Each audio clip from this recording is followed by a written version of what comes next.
वडोदरा में भक्तों की आस्था को ठेस पहुंचे ऐसा एक वाकया हुआ है। कल रात के वक्त वडोदरा के सिटी इलाके से जब श्रीजी की प्रतिमा को ले जाया जा रहा था, तब कुछ असामाजिक तत्वों की ओर से बाप्पा की प्रतिमा पर अंडे फेंके गए हैं। तब इस मामले के सामने आने के बाद हिंदू संगठनों में रोष देखने मिल रहा है। दरअसल मांजलपुर के निर्माण पार्क युवक मंडल के श्रीजी की प्रतिमा को लेकर भक्त गुजर रहे थे।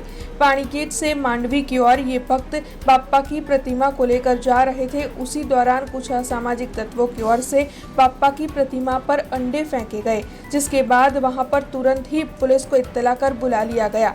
घटना की गंभीरता को ध्यान में रखते हुए उच्च पुलिस अधिकारी का काफिला वहां पर पहुंचा और इन असामाजिक तत्वों को ढूंढने के लिए पुलिस की ओर से कवायद तेज कर दी गई। हालांकि आपको बता दें कि 2 से 3 लोगों को पुलिस ने अपनी हिरासत में लिया है, ऐसी जानकारी सामने आ रही है। लेकिन इस मामले के मद्देनजर हिंदू संगठनों में और भक्तों में बेहद ही रोष है।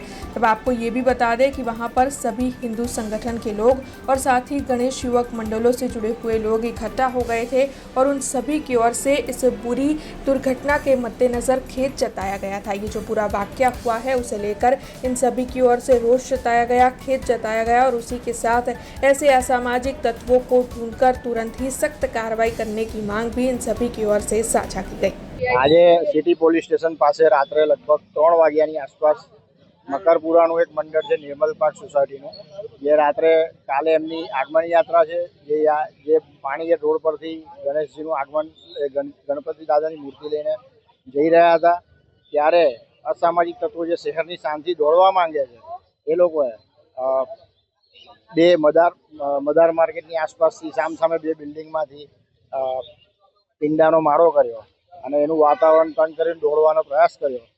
તાત્કાલિક police staff, joint CP લીનાબેન Patil સાહેબ, એસીપી, ડીસીપી, પીઆઈ, દરેક પોલીસ સ્ટેશનના પીઆઈ સૌ અહીંયા હાજર થયા, મંડળો હાજર થયા।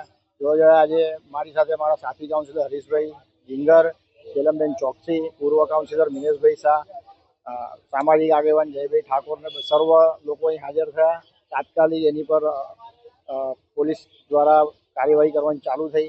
લગભગ 2 કે 3 જણને પકડવામાં પણ આવ્યા છે અને સખતમાં સખત કાર્યવાહી કરવામાં આવશે એવી મંડળોને બાહેધરી જેસીપી સાહેબે આપેલ છે। આજરોજ સિટી પોલીસ સ્ટેશનના વિસ્તારની અંદર પાણીગેટથી માંડવી તરફ જ્યારે એક માંજલપુરની મૂર્તિ જઈ રહી હતી, ત્યારે એક બિલ્ડિંગની ઉપરથી ઈંડા ફેંકવાની અંદર આવ્યા છે, જેની પુષ્ટિ પોલીસ ખાતા દ્વારા કરવામાં આવી છે। એફએસએલ બોલાવવાની અંદર આવી છે અને જે ઘટના ઘટી છે બહુ દુઃખવાળી ઘટના ઘટી છે। આપણા સમગ્ર હિન્દુ સમાજની અંદર ખૂબ જ દુઃખ વ્યાપી ગયો છે અને કારણે ખૂબ મોટી સંખ્યાની અંદર અત્રે સિટી પોલીસ સ્ટેશન ખાતે તમામ હિન્દુ સંગઠનો, ગૌરક્ષા સેવા સમિતિ અને આજુબાજુના ગણેશ મંડળો એકત્ર થયા હતા અને સાથે જ તમામ જે અધિકારી છે એ એમની જે સાવચેતી છે એમને ખરેખર સલામ કરવી જોઈએ કે જોઈન્ટ સીપી સાહેબ લીનાબેન પાટીલ સાહેબ, ઝોન 3 સાહેબ, ઝોન 4 સાહેબ, તમામ જે એસીપી સાહેબ છે, પીઆઈ સાહેબ છે, આજુબાજુના વિસ્તારમાં તમામ અહીંયા હાજર થઈ ગયા હતા। તમામ ઘરોની અંદર કોમ્બિંગ હાથ ધરવાની અંદર આવ્યું છે અને 3 જણની અટક પણ કરવાની અંદર આવી છે અને પોલીસ ખાતા તરફથી એ ખાતરી આપવાની અંદર આવી છે કે જેને પણ આ કૃત્ય કર્યું છે એને છોડવાની અંદર નહીં આવે। અને અમે પણ વડોદરા ગણેશોત્સવ સેવા ટ્રસ્ટ તરફથી અમે લોકોએ પણ એક ડિમાન્ડ મૂકી છે કે સાહેબ આ લોકોને પકડીને અમના ટાંટિયા તોડવામાં આવે અને એમના વરઘોડા કાઢવાની અંદર આવે અને આખા ખાલી વડોદરા શહેર નહીં પણ આખા ગુજરાતની અંદર એક ઉદાહરણ બેસાડવાની અંદર આવે કે આવું કોઈ પણ કૃત્ય धार्मिक त्योहारों दरमियान कोई कर ही न सके। हमसे जुड़े रहने के लिए हमारे YouTube चैनल को सब्सक्राइब करें और नई वीडियो की नोटिफिकेशन के लिए बेल आइकॉन को दबाएं।